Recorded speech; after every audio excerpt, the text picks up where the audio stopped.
پاکستانی سیاست میں نوجوانوں کی ایک نئی جماعت سربراہ تنظیم آل پاکستان یوتھ موومنٹ نے بلدیاتی انتخابات کی تیاری کے سلسلے میں پریس کانفرنس کا انعقاد کیا۔ اس پریس کانفرنس میں تنظیم آل پاکستان یوتھ موومنٹ کے محمد عبداللہ، علی سفیان، حمزہ بنوری، انس خان اور عثمان جٹ سمیت دیگر عہدیداروں نے خطاب کیا۔ آل پاکستان یوتھ موومنٹ تنظیم کے سربراہ محمد عبداللہ نے اپنے خطاب میں کہا کہ الحمدللہ لاہور میں بلدیاتی انتخابات کے لیے ہمارے گروپ نظریاتی گروپ سے 100 کے قریب نوجوان کھڑے ہو رہے ہیں اور انشاءاللہ ہمارا ٹارگٹ 100 سے زائد کا ہے۔ اللہ تعالیٰ نے چاہا تو 100 سے زائد نوجوان شہر لاہور سے ہمارے گروپ سے بلدیاتی انتخابات میں حصہ لیں گے۔ میڈیا سے گفتگو کرتے ہوئے پریس کانفرنس میں شرکا کا کہنا تھا کہ پوری ہماری کیبنٹ نئی بنی ہے، جس میں عثمان جٹ صاحب، انس خان صاحب، چودھری فیاض صاحب، چودھری ارسلان جٹول صاحب اور علی مغل صاحب، اس طرح دیگر حضرات جو ہماری لاہور کی نئی کیبنٹ بنی ہے، اسی طرح فیصل آباد کے اندر بھی، نارووال کے اندر بھی، ملتان کے اندر بھی اور دیگر شہروں میں ہمارے رابطے ہیں۔ ہماری صوبائی کمیٹی جو ہے وہ دیگر شہروں کے اندر روابط میں ہے۔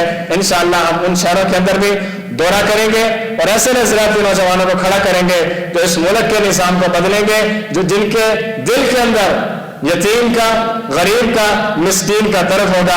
اللہ رب العزت سے دعا ہے کہ اللہ رب العزت ہماری اس جد و جہد کو، ہماری اس لگن کو قبول فرمائے۔ وآخر دعوانا الحمدللہ رب العالمین۔ اب جن لوگوں کا ابھی چیئرمین صاحب نے ذکر کیا ہے کہ ہم 100 سے زیادہ عہدیداران جو ہیں وہ لاہور میں تقریباً 100 سے زیادہ یوسیز پہ اپنے عہدیداران کھڑے کرنے لگے جو کہ یہ بلدیاتی الیکشن میں حصہ لیں گے، ان سب کو آپ دیکھیں تو سب کے سب لوگ جو ان سے ہیں نا وہ سادہ اور بالکل وائٹ کالر فیملی سے بلونگ کرنے والے لڑکے ہیں، پڑھنے لکھنے والے لڑکے ہیں، یہ جن میں کوئی تھوڑا سا عوام کے لیے درد ہے، اس طرح کی سوچ کے لوگ ہیں۔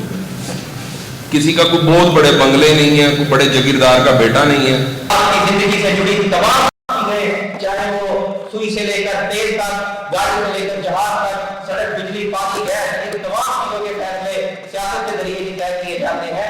اسی لیے آپ کا بلدیاتی الیکشن میں بھی حصہ لینا بہت ضروری ہے اور سیاست میں آنا بھی بہت ضروری ہے، کیونکہ جب آپ سیاست کے طریقہ کار کو بدلیں گے پھر ہی آپ سماج کو بھی بدلیں گے، پھر ہی آپ سماج کے اندر جو برائیاں ہیں اس کو بھی ختم کرنے کی آپ کوشش کریں گے۔ ساتھیوں، آج ہمیں اپنی اور اپنی آنے والی نسلوں کی تقدیر کا فیصلہ خود کرنا پڑے گا۔ ساتھیوں، سماج کو بدلنے کے لیے پہلے آپ کو یہ بات سیاست کے طریقہ کار کو بدلنا پڑے گا اور اس کے لیے آپ کو خود آگے آنا پڑے گا۔ آپ کی زندگی سے جڑی تمام چیزیں سیاست کے ذریعے ہی طے کی جاتی ہیں، اس لیے آپ کا سیاست میں آنا بہت ضروری ہے۔ کیمرہ مین خرم کے ساتھ ارشد انصاری۔